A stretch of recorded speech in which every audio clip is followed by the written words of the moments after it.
I'm just gonna go with it. Hi everybody, it's me, Julia, and I'm here for the second one of my weekly wrap-up videos, and I hope that this works out okay, because as I'm looking at the camera, it's kind of stuttering, so we'll just keep our fingers crossed. And what this video is just, I thought I would get on every Thursday, which is the end of my work week, and just do a little kind of wrap-up. And it'll change week to week depending on what I have to talk about, and it'll include things like, you know, yays and nays of the week, like products that I liked and didn't like, if there's any little small things that might be too small for a haul that I can show you, and just, you know, whatever else, a little vlogging, that kind of thing. My hair is driving me crazy. Stay down. Okay. Feel like I'm channeling grandma today with this sweater on, but anyway, I have a list of things to talk about today that I wanted to get through, and I'm going to try to keep this, as I said, under 10 minutes. Let's see what else.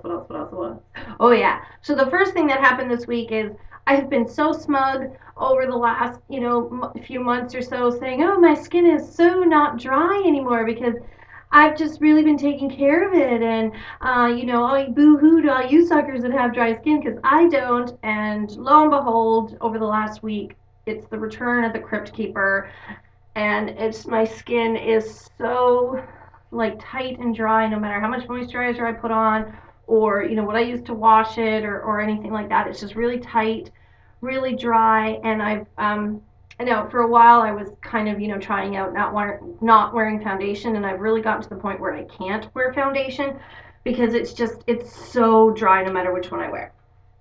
So actually what I've started to do, and it's going to sound kind of counterproductive, but what I started doing is moisturizing my face and then wearing like a mineral foundation. This is my e.l.f. one, but I also have the Bare Minerals one. And I know that it sounds counterproductive because, you know, if it's dry skin, you shouldn't be putting powder on it, but it seems to really work when you moisturize your skin and then put just the powder on. It gives you just a nice light coverage that will just even out, and what I like about it is it covers my redness and helps counter balance the redness. And I find I can't put powder on top of a foundation or anything because then it gets too dry. But it's almost as though the liquid foundations or the cream foundations dry my skin out more than the powder, because the powder is just sitting on top of the moisturizer. Whereas, like, I don't know what it is about the foundations that dry out my skin, but I just got so tired of looking all blotchy and craggly and everything that I just stopped wearing foundation. But I started doing the powder, and it's working out really well. You don't get the best coverage, but it'll help like tone down redness, which for me comes part and parcel with the dry skin. I get lots of redness, so I've been using that a lot, which is really great. And loving this Nail Tech Advanced Hydrating Cream. And I use this at night on my feet, and it has really helped my feet not be so dry, which is great. What else? Okay, so that's why I say it's Return of the Crypt Keeper. Oh, I wanted to talk about my hormones. Everybody, some people have been asking about an update on my hormone video that I did and how everything's going. And I have shot a follow-up video, which I haven't uploaded yet. But something interesting happened this week. I went to the doctor, the eye doctor, to have my eyes tested, and what they do is they take a photo of my eyeball, and he showed me in the middle of my eyeball I have these little fatty deposits that show that I have early onset macular degeneration in my one eye, in my right eye.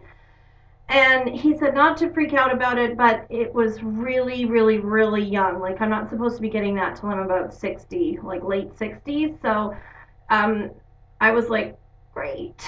So now I'm going to go blind. Perfect. But he said it's just a couple of spots, and now we're going to monitor it, which means I have to go in more and more. But when I got home, I did some more research on the internet, and it turns out, lo and behold, that low progesterone levels can, you know, contribute to macular degeneration. Like progesterone helps with you know, macular generation. So to have the degeneration can be attributed to a lack of progesterone.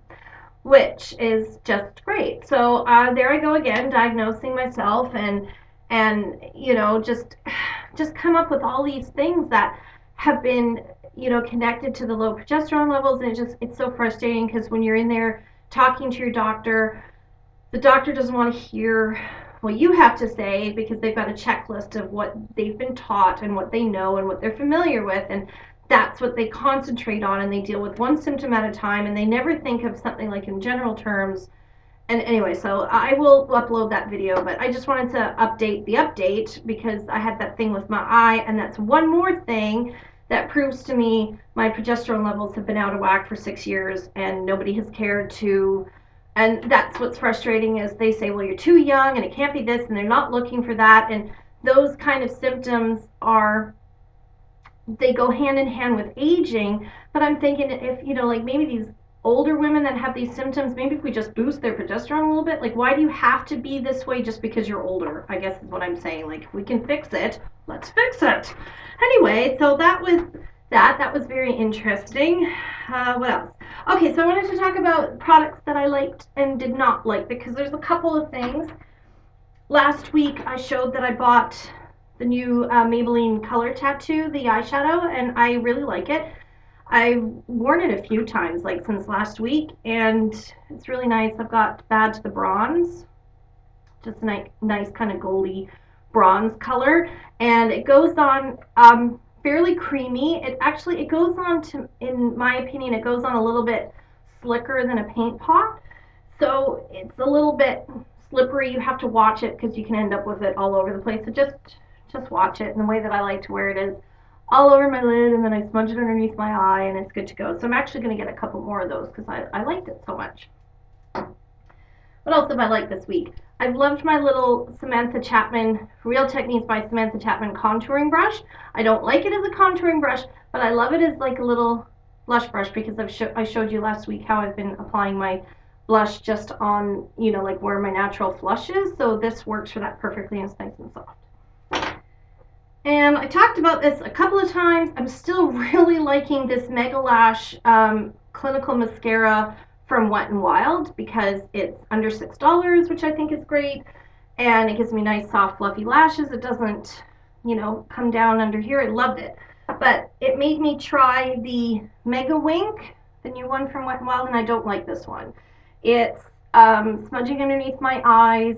It kind of feels really kind of wet, and it makes my eyelashes stick together. Like it's like pouring ink on top of my lashes, so I don't really like it as much as the Mega Lash.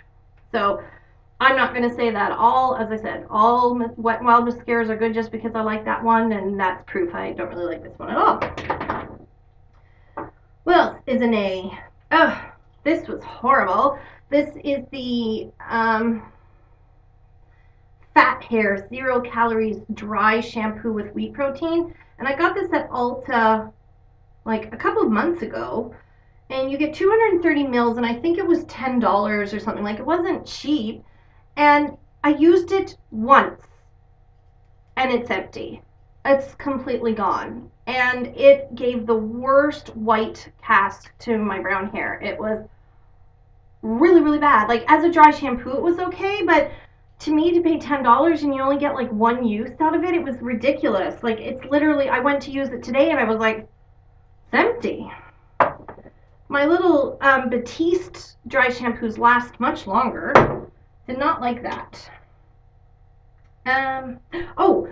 Started wearing pastel nail polishes because I read in a magazine that pastel nail polishes are in for spring, and the kind of like dark metallics are not. And I was like, great. And I always feel like I'm a season ahead in nail polish. Like, I should be wearing kind of like burgundy colors and wintry colors, but the minute I see like a new spring color, I'm like, oh, I want the new spring color. And what I have here is, this is Sparrow Me the Drama that I got last spring, and it's a nice kind of grayed out pinky mauve from OPI. Really, really nice. So that's what I'm wearing at the end of this week. Yeah, it looks a little bit odd actually for this time of year. Like, it's okay with the kind of plummy purple tones that I'm wearing today, but it's just kind of odd. It's kind of like having Pepto-Bismol on my fingers. I think it's a little bit too wintry right now to be wearing this nail polish, and I should wait until like March, but we'll see. So what am I going to do this evening? So this evening I'm going out to do the groceries. Yay. I hate going out to the groceries by myself, like after work, and you gotta slog all the way to the grocery store and slog them all the way home, and you're hungry, and nobody's there to help you. Um, and then this weekend, we're going to the States, woo! And I'm gonna do some shopping, and well, why else would I be going there? Yeah, so there you go. So I will, if I have a lot of stuff to show, if I end up getting a lot of stuff, I'll do a separate haul video. Otherwise, I'll show you what I got next Thursday. So I hope you guys had a great week. I hope you have a great week. I hope you have a fantastic weekend, and we'll see you next week. Bye, guys.